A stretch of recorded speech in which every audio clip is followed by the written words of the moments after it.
कि राम काज तब होता है, श्री राम जी का कार्य, राष्ट्र निर्माण का कार्य, घर परिवार समाज के जीवन में शुभ संस्कार देने का कार्य तब होता है जब युवक और वृद्ध दोनों मिल जाएं।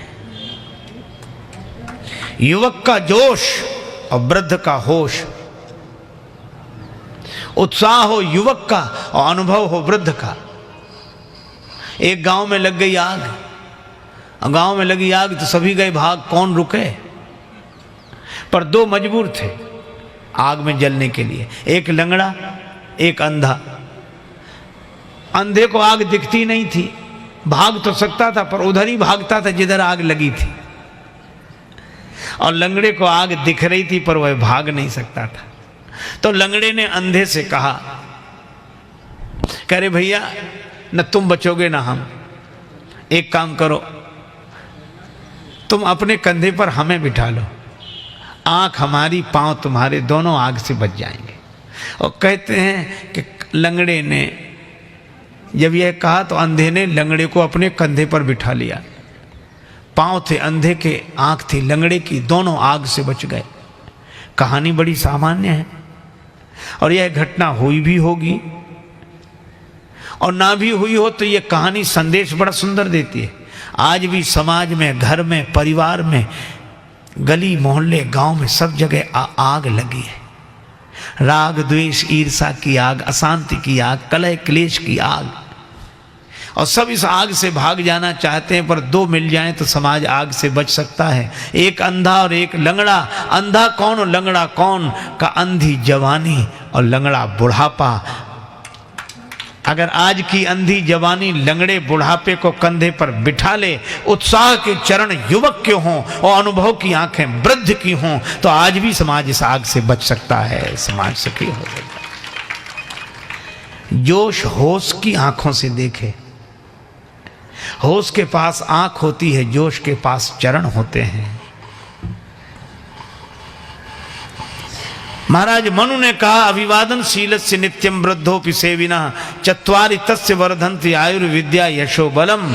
जो अभिवादनशील होकर अपने से बड़ों का सम्मान करते हैं, उनके जीवन में चार चीजें बढ़ती हैं, आयु, विद्या, यश और बल। वृद्ध का सम्मान अनुभव का सम्मान है। इसलिए युवक कार्य करें पर अपने से बड़ों का अनुभव लेकर। यह हनुमंत कथा हमें सिखाती है।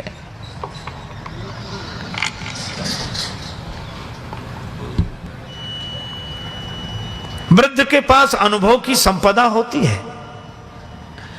यह बात अलग है कि जीवन खत्म हुआ तो जीने का ढंग आया। उस वक्त निकला जब वक्त तंग आया। मन की मशीनरी ने तब काम करना सीखा जब बूढ़े तन के हर एक पुर्जे पे जंग आया। लेकिन उनसे सीखा जा सकता है।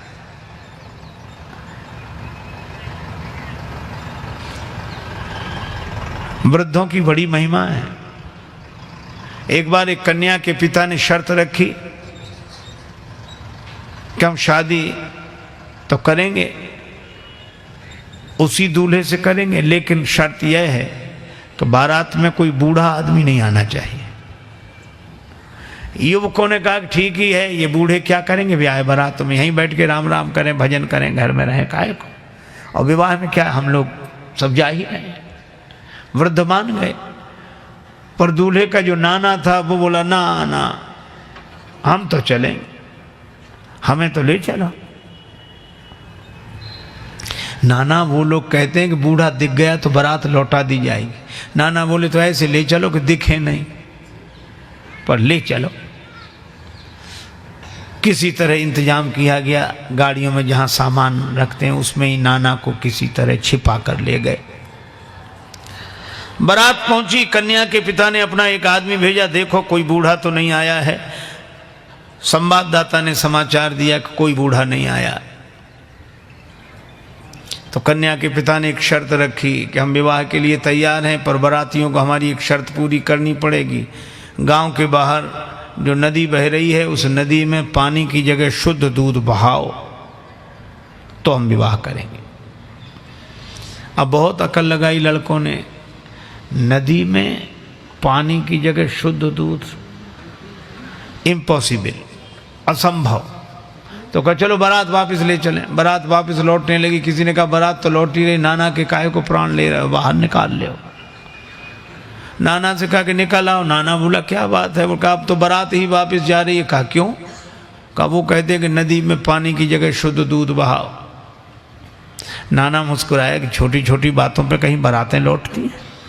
लड़के बोले नाना दिमाग खराब है, छोटी बात है, इतना दूध कहाँ से आवे और नदी में, और ये और फिर शुद्ध कैसे रह जाएगा? दूध पानी में डालोगे तो ये। वृद्ध ने मुस्कुरा कर कहा कि जरा सी बात है, तुम जो कन्या के पिता की ओर से समाचार लेकर आया था उसी के द्वारा तुम समाचार भिजवा दो। क्या? कि दूध का इंतजाम हमने कर लिया है, शुद्ध दूध बहा देंगे, इतना नदी भर जाए उससे भी ज्यादा दूध हमारे पास है, लेकिन हमारी भी एक शर्त है। क्या? कि नदी का पानी खाली तुम करा दो, दूध हम बहा देंगे।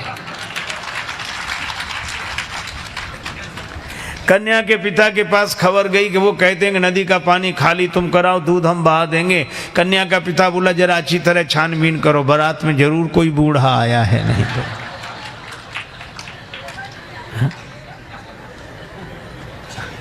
वृद्धों की महिमा है।